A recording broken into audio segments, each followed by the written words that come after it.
attack, fast fatal heart impact, past painful scars. In fact, I blast tasteful bars and packs. I back up my actions, fact don't ask, grab reactions, jacked attack with every word, then act with class as they hear me snap. I got nothing to lose, cause I fought and felt the bruise. Now I'm not the one confused, call the shots and they produce. I ain't lost, I'm finally loose, pick a new silver excuse. I need the views to boost me to a new abuse of being used. Everybody wants a piece now, y'all can rest in peace now. You're dead to me, so peace out. Remember, you're just freaked out. Get ready for defeat now. Alrighty. Hello everybody. This is Kirusho here. And now, whenever we last left off with this series, we had Izuku Midoriya, who, he found out a bit about the truth, his past.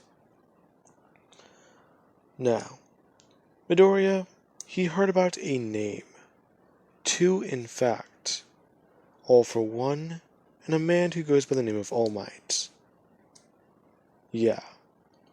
Midoriya, he was unsure of who those two men were, along with hearing about his mother, Midoriya. Once he heard about her, and all these pieces began to fall into place, it all slowly clicked, along with Midoriya remembering what happened that day.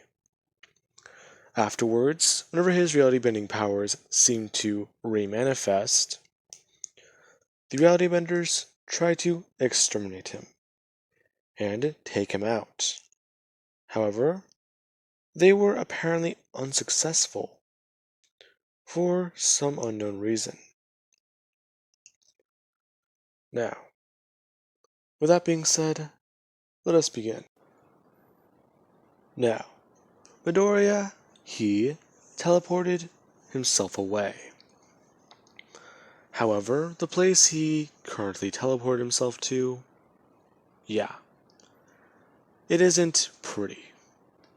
Midoriya panicked, and he just was so focused on getting away, he didn't factor in exactly what he was doing.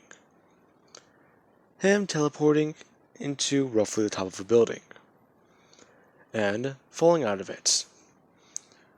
His mind is too preoccupied, going through all these memories, before he smashed into something, and bounces off of it, smashing into another wall and so on and so forth. His mind is too busy trying to recap the last couple years, and process that everything he's thought he knew about his entire life is a lie, along with the other remaining couple of years, and or multiple centuries. Now, Midoriya, he really has no response. Trying to come to terms with it. He has a sister, and apparently from what he thinks, he created a brother, or that could have been everything before that reality could have been fake. What, for all as he knows, everything in between that and the All For One incident is fake. However, it does all feel real and different. Now, Midoriya, after he does come back to his senses, he begins to repair his body and try to get up. Midoriya finally understanding exactly what his abilities are. It all makes sense. Everything he's ever tried to do or understand, all he has to do is think about a certain quirk because he can make his body have it. It simply just isn't right. Midoriya remembers the incident at the USJ, and after getting back onto his feet, he knows for sure now that the organization is wrong. Everything they do is wrong. And he himself begins to walk back. Whenever he does walk into the organization headquarters in the city, a lot of people do stare at him, watching as his clothes are ripped up and torn and somewhat bloody. Whenever Momo, Toru, these two, they were on their way out currently, along with a few other of the detectives, running over to Midoriya and seeing if he's okay, and asking questions. Momo's first question is exactly how many people did he kill whenever he got out of there. Midoriya, unable to really give an answer. He sort of just shakes them off, telling them that he's very sorry. Sorry, but he does need to go talk with someone. He learned something really fast, having to make his way through these two. That means that his entire life with these two is a lie also, along with May. All those years ago at the academy, the time they spent together, Midoriya didn't warm up to people there for the sole reason of his ability. Many people, yeah, they truly underestimated Midoriya. He got used to it, and he sort of used that cheekiness. However, whenever he did meet Momo, she was a different story. People did similar things to her, and in fact, he saw how her quirk negatively affected her body. So he changed it, and Momo was less underestimated. Then there was Toru. Many people doubted exactly how an invisible person could actually do anything in combat. She wasn't strong, she wasn't, well, superior in any way. That is what a lot of people thought. They thought that she would just flunk out in the first couple of weeks, and simply thrown out into the streets by her family. Now, Midoriya did see a bit of ideas of exactly what he could do with invisibility, so he himself began to copy her quirk, taking on the aspects of it along with improving upon it, until she did approach him about it, seeing how he one day used a stealth quirk during a physical, 10v10 in their classes and their courses. In fact, that's sort of how these two began to develop a relationship. Then there's Hatsume. She didn't really like technology.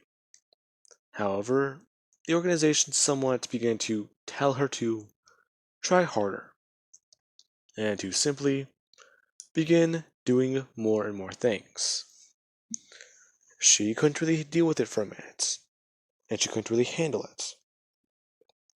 However, she one day found Midoriya, who he was trying to develop something. He's not too sure what it was. What he knows is it was very, very advanced. He was going to develop a flying suit for the organization to use. And May saw a hard-like construct of exactly what Midoriya was going to make. As soon as she saw it, Midoriya had to immediately make it disappear, and basically yell at her to not reveal what he just did. However, she was surprised, and began to ask him about it. Yeah, he didn't really see her as anything with her quirk. However, he saw her dedication, and the way she pushed herself. Eventually, after some time, Midoriya began to warm up to them. Since they didn't fall behind, all of them were well dedicated. And Midoriya began to extend offers to each one, extending offers to May about advancing and giving her different quirks. She willingly took it. Momo, yeah. Having a few other quirks on hand might help her. And then there's Toru. She wanted some other stealth-based quirks, since she can only be quiet up to a certain point. She can't conceal her heartbeat, or her footsteps. She has to move slowly. Midoriya fixed all that. And then there is where they are now. Midoriya has known each one of them for roughly about 5 or 6 years, give or take. So you're just telling him that all of that is fake. All of his memories, all of his time with them. Each and every single birthday he celebrated with them, and each and every single one he has surprised one of them on. These are not the sort of memories you can just make up, implant. And Midoriya does walk into an office and see a man sitting down. Probably just telling the man that he does have a few questions about what he just encountered. Ah, yes. The man's spinning around in a chair. To reveal, well, a man in a very fine suit, with long black hair. Simply just asking Midoriya about the resistance. Asking Midoriya if he has encountered them. Yes, sir, I have. In fact, I believe I know where one of their bases are. If my memory suits me correctly, him beginning to list off a street, and saying that he also did have another question. Ah, yes. This is regarding the... Well, do you know exactly what your question is? Um, Actually, I'm not too sure. I don't know what happened, but for a second I felt like my memories weren't my own. All I know is my mind or something happened. I don't know. I guess I could describe it as a glitch. It's weird. One second I was on the ground talking with someone. The next, I'm on my feet and my handcuffs are gone. Then I was able to use my quirks. But whatever happened, I'm not too sure if it was a brainwashing quirk or something else. Midoriya trying to play this off. This man is a reality bender. The man going to state that, ah yes, of course. Well, he'll see what the reality benders have to say about it.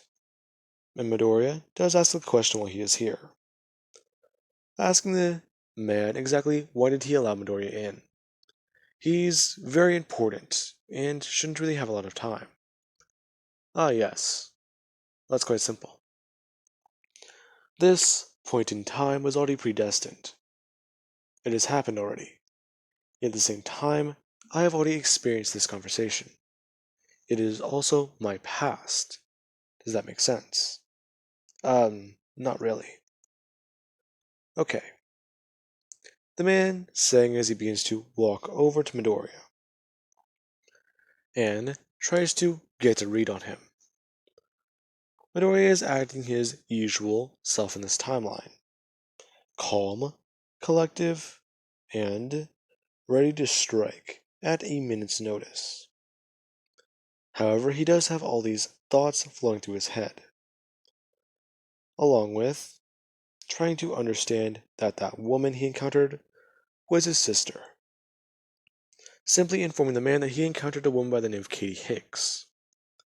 From what he knows, she was also a member of the organization. The man stopping short of reaching Midoriya and staring at him, asking exactly what was the conversation with Katie about. I don't know. But she shouldn't have any other quirks, right? Then again, I do believe I encountered Shinsho whenever I was there. Ah, I see. He was a valuable asset to us. Quite a shame we had to lose him. Yeah, yes, sir. But I do believe it might have something to do with him and other quirks. I don't know. Do we have anyone on file with a glitch type quirk? Possibly. I believe that I can get someone down in the other departments to look into it. Meanwhile, for you, simply head onto a bit of a break and get yourself cleaned up. Yes, sir. Midoriya going to leave before this man does turn around, and he is somewhere different. A place that is completely obliterated and decimated, possibly even destroyed. You don't even really know what you're looking at. As he begins to move around. He's moving in what should be a direction. However, he does come upon a couple of tanks and pods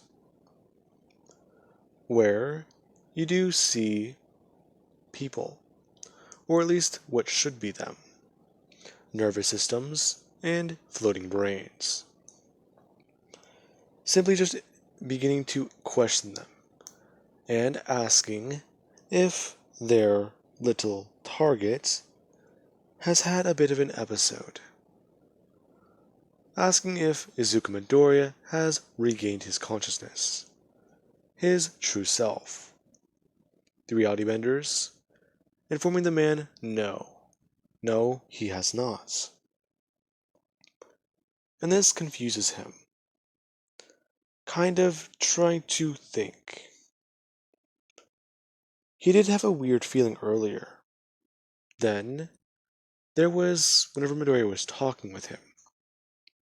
He seemed normal, but appearances are deceiving, especially with all of Midoriya's lifetime of training. Meaning that he might be even deadlier now, if he were to return. Now, Midoriya does try to understand this reality a bit better. Now that he's actually looking around, he can see the differences. He can see the propaganda, all the signs. Everything that he used to think was normal, it's not anymore. You can see everything that's out of place. Signs that tell you to turn resistance members simply because of the fact that they are terrorists. Other signs depicting them as criminals. And another ad, or simply, well, wall. Each one lined with propaganda for the organization, informing everyone that they should all join today, and simply help their cause. Midoriya doesn't know what to say, let alone how to respond to any of this, until he does make it back to his apartment, and head into the penthouse. As soon as he does get there, he takes a shower, gets out, and changes. Beginning by waving his hand in front of his clothing, thinking that he should repair it. As soon as he waves his hand, he somewhat just pulls it back, thinking for a second. If he tries to repair it now, he might raise suspicion. In fact, it actually did feel familiar. Shit. Midoriya is thinking. He creates a quirk, allowing him to create clothing. Basically Momo's quirk, recreating his clothing and then setting these to burn. Now, as soon as that does happen, Midoriya does try and figure it all out. Every memory, every encounter, the organization must have perfectly planned for it, and they're expecting something from him. As he makes a quirk, he creates Sir Night-Eye's future sight. However, he begins to look. As soon as he begins to look, he's simply just staring at nothing, before he can see a future. In about 10 minutes, Mei, Toru, and Momo, they're all going to come running through that door. Or possibly should be. If they do, they're going to be very worried about him. And he's going to have to try and explain. Seeing multiple timelines. One where he explains it and they don't believe him. One where he explains it another way, one of them believe him. So on and so forth. Trying to look at ones where it comes out with everyone at least understanding each other. And before Midoriya can find it, yeah, his 10 minutes are up. He didn't even realize it had passed until May basically poured a glass of water on him, and he had to stand back up. Basically, someone just going, "What the hell?" as he gets to his feet, having to pull off his shirt and quickly try and dry it off. May just telling him that they were trying to get his attention for the past couple minutes. What? Yeah, we've been here for a while. Anyways, that didn't work, so I got your attention my own way. Are you okay? Yeah, I'm fine. Really? Because you don't seem fine. Usually, whenever something like this happens to you, you immediately get back to work. Are you okay? Yeah, it's just. I don't know what to say, let alone how to explain it without sounding crazy. Or sound like a sympathizer. But what are you going to say? As he goes to cover his mouth. He didn't mean to say that last part. A sympathizer. All of them looking at him very questionably, and asking about that last part. Midoriya jumping to his feet and just saying, "Okay, he didn't mean it like that. Listen, what if they all found out one day their entire lives were lies? He's not just talking about just their job, but he's talking about everything. Him meeting all of them, him encountering all of them, and every birthday, every single day. What if someone's trying to set us up?"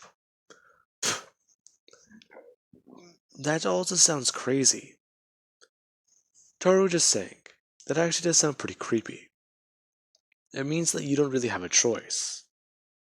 May just saying, that that's impossible.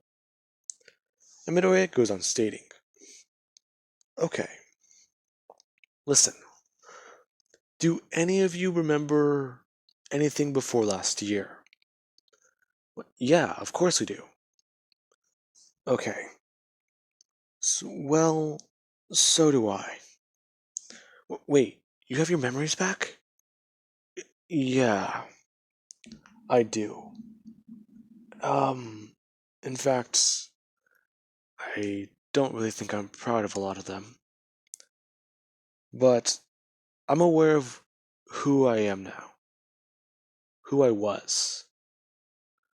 Midoriya just bring his hands up, realizing exactly how much blood he truly has on his hands. He can undo it all. However, if he does try, he's going to be killed. So, the illusion of choice. He thinks he has one, but he doesn't. As Toru and Momo go to jump onto him, and basically almost throw him down onto the couch. May going to get out something very fancy. She was saving it for a special occasion. She helped somebody who was in a tight spot, and they shared something that was very special. Basically, their quirk allows them to distill a substance similar to corn alcohol, and they run it through a certain filter, run it through a few more, and put in some stuff for flavoring. You have yourself one hell of a drink. May tried it before, and it's knocked her on her ass. If you wanted to, you could probably use it for fuel in a car. However, she does know that it is safe to drink. And she pulled out this bottle that the person gave her, simply just telling them all that she's gonna bust out the good stuff. If Midoriya remembers who he is, then he knows exactly what's about to happen. They're gonna throw themselves a party, a welcome home party. Midoriya basically is jumping up and telling May that that's not what he means. And she does walk over, asking Midoriya exactly what does he mean then, before she does pop the top off. Midoriya explaining that he doesn't really know how to explain it once again. But they're going to need to trust him. Just, please. I've already... fuck. I already looked into multiple futures. I know if I try explaining this one way, a few of you might like it. If I explain it another way, none of you will like it. If I explain it this way, I'm not too sure. I never saw this future. Hell, we're already changing it. Simply just still having this conversation. Whoa, Midoriya, calm down. Toru goes on stating. Midoriya saying that he can't calm down. Not whenever he knows they're going to turn on him as soon as he says it. The organization is wrong.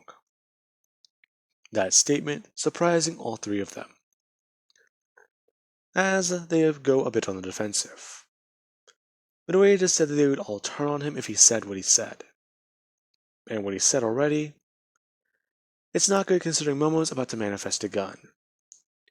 Midoriya going on to say that from what he knows, from what he saw, everything from before the bullets, the reality benders manipulated reality. We were all supposed to be heroes. Momo, you weren't brought up from an orphanage. You were a rich person. Your family, they were great.